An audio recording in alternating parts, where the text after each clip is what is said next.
Hey, what's going on, guys? Cody here again with another ride review. Today we got a 2008 Harley Davidson VROD. This is a Night Rod Special. It's got a little over 900 miles on it. Still has yet to go through the shop and everything. Pretty excited to do this one. I've ridden this bike a couple of times here. Super fun. With that said, let's get on the bike and let's go over my thoughts.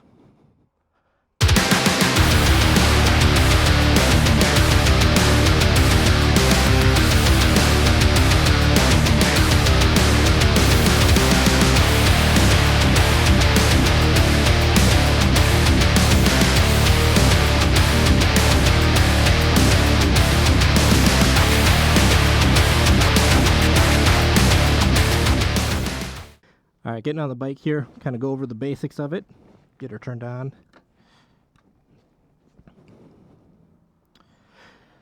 So like I said, this is a 2008 Night Rod Special. At the moment, we got 966 miles on it. We'll go up a little bit just as we do these test ride videos here with it.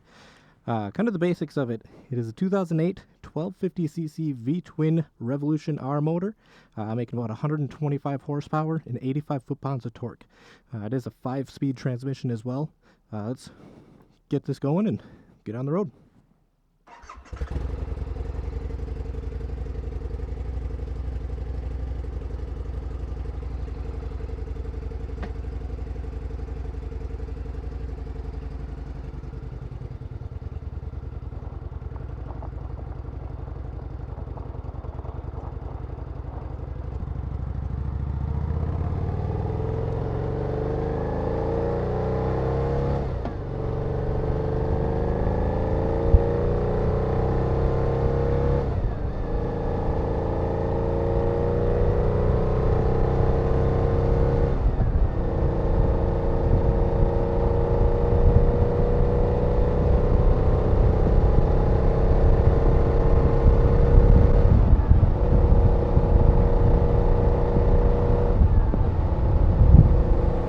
So one of the interesting things about these bikes is this motor is actually developed kind of in part with Porsche for some of the racing series that Harley does. Unfortunately, they don't really make it anymore. However, the engine itself does still kind of live on in the newer bikes, like the newer Sportster S's and the Pan America, with them using the, I believe, the Revolution X motor. I'm a fan of it. Kind of breaks a little bit of that traditional Harley feel. I think it's a lot smoother than most Harleys are going to feel. Power delivery is just great on it. Plenty of torque.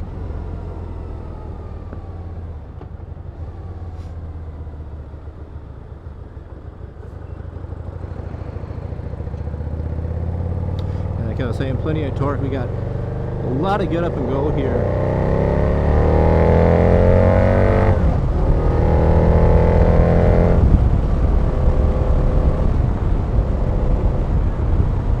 No problems whatsoever getting up to speed with it.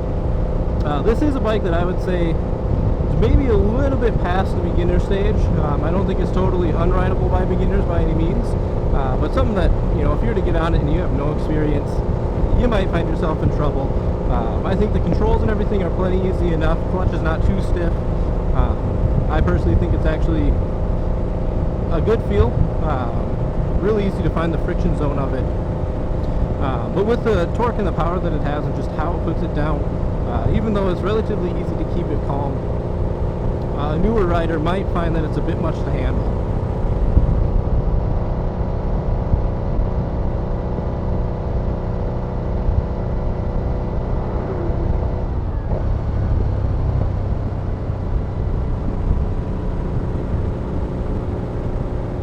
Handling wise, I think this bike handles like a dream. It's obviously not going to handle like a like a Naked or a Super Sport. Quite a bit different style of bike than those, obviously.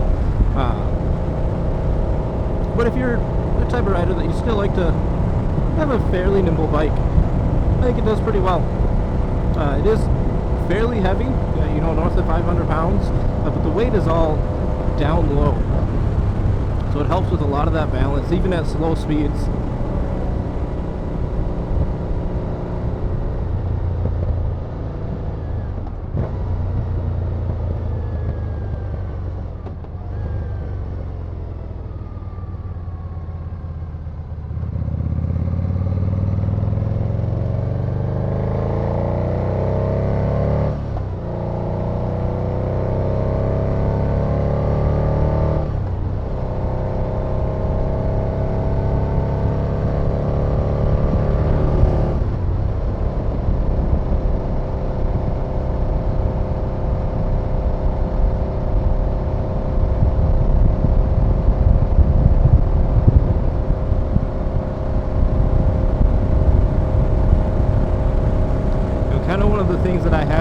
just with the little bit of time that I've had riding this bike.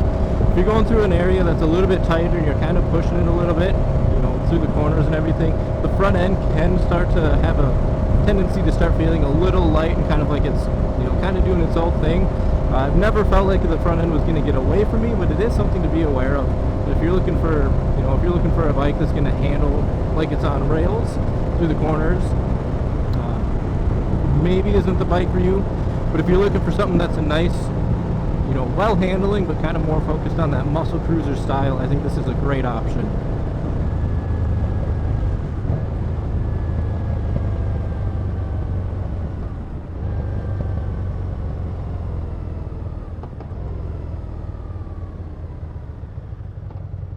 Having gotten a little bit of time on this bike now, kind of taking it through various places, you know, through neighborhoods that are slower speed, back roads, a little bit on the highway. I personally think where this bike shines the most is going to be on the back roads. It's where I personally feel most at home on it. I think it does a great job of it. Just, you know, a nice, fairly relaxed ride. Not too far stretched out like I would maybe see or feel on other Harleys or other style bikes, cruisers.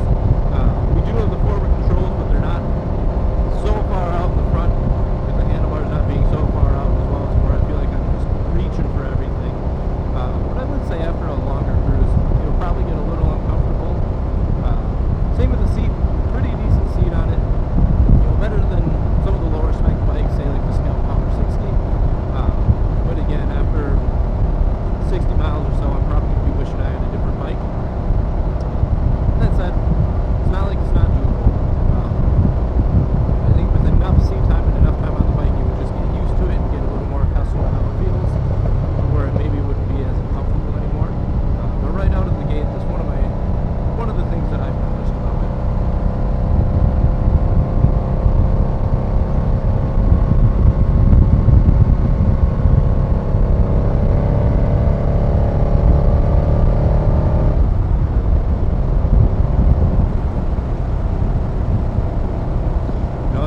Somebody personally who's ridden mostly naked style sport bikes, a couple of super sports mixed in there. I think this is a great bike for somebody that's kind of looking for a little bit of a transition. If you're getting, you know, kind of sick of the more upright seating position or kind of more relaxed feel, I guess you could say. If you're looking for something with a little bit more oomph to it, for lack of better terms, I think this is a great option. Kind of fits that bill kind of between the two styles of the cruiser and the, you know, more naked or standard sport style bikes.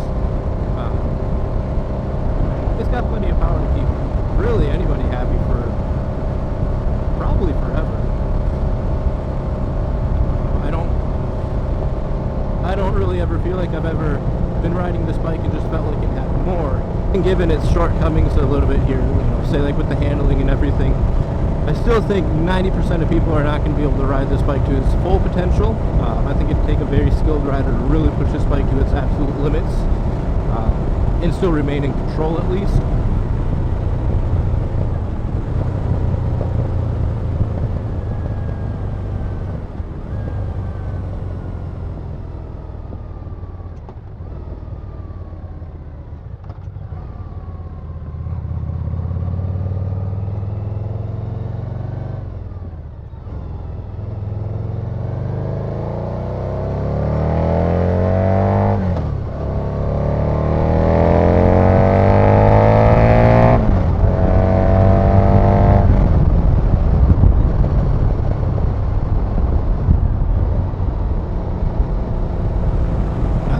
Gets old. To be fair, I'm a sucker for pretty much all bikes. You know, I've got my favorite styles, but I appreciate them all. This is definitely a bike that I can see scratching a particular itch. You know, it doesn't have as much power as say like an MT10 or, you know, your big leader bikes. Even though it is technically a bigger engine with the 1250cc in it, but power-wise, it's not pushing anywhere near as much as some of those leader sport bikes. However, what it might lack for in horsepower, it does make up for in just this raw torque that it puts down. Just always brings a smile to the face.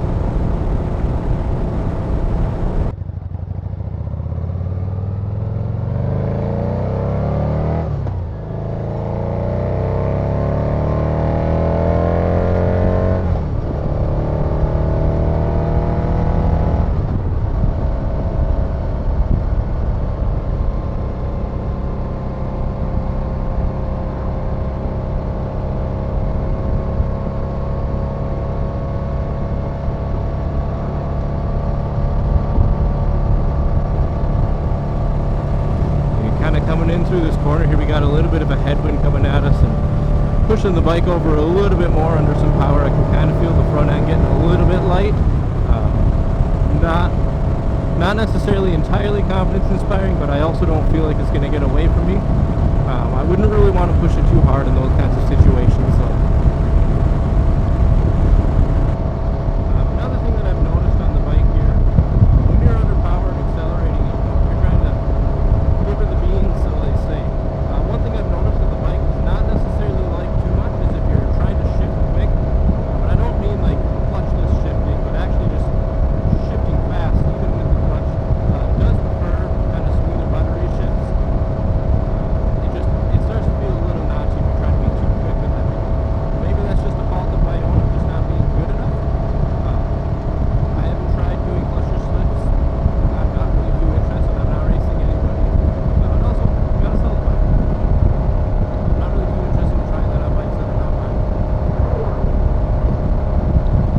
But I have noticed that the smoother you are with your shift, just take a little bit extra time to negotiate it. It is much happier.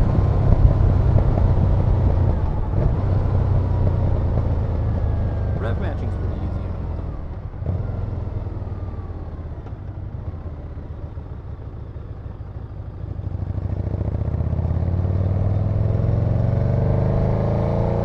It does have automatic turn signals too. I don't know if you've noticed that at all.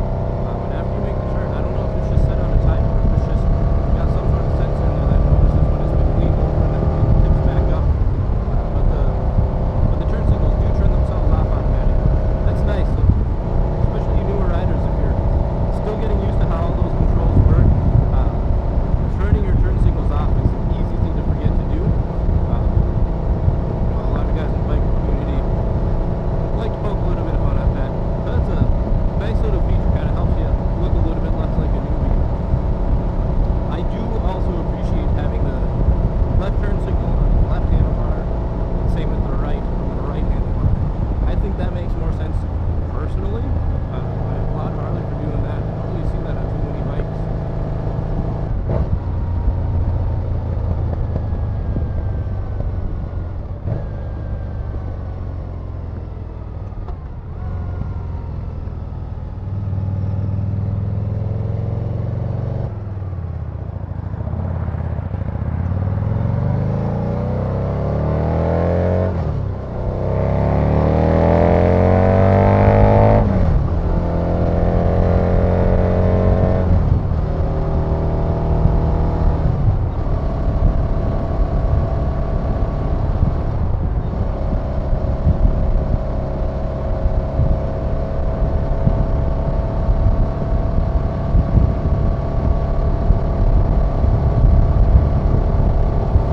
So just to kind of recap here, who do I think this bike is for?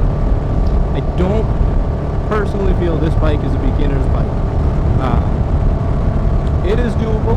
Any bike is doable to learn on. I mean, there are people that learn on turbo Hayabusas, but it does not mean that it's the right tool for the job. I do personally believe that a beginner is better suited on more like a 400 or even a 650. But the biggest thing, maybe if you're a little bit older or more mature or responsible of a rider that has good respect and control over the throttle and the clutch, you'll do just fine.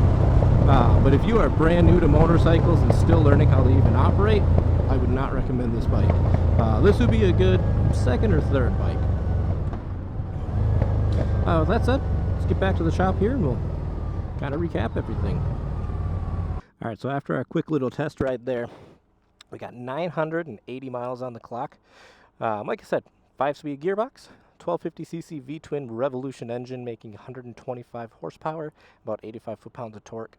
If you have any questions on this bike, it was traded in at our St. Cloud location here, located right off Highway 10.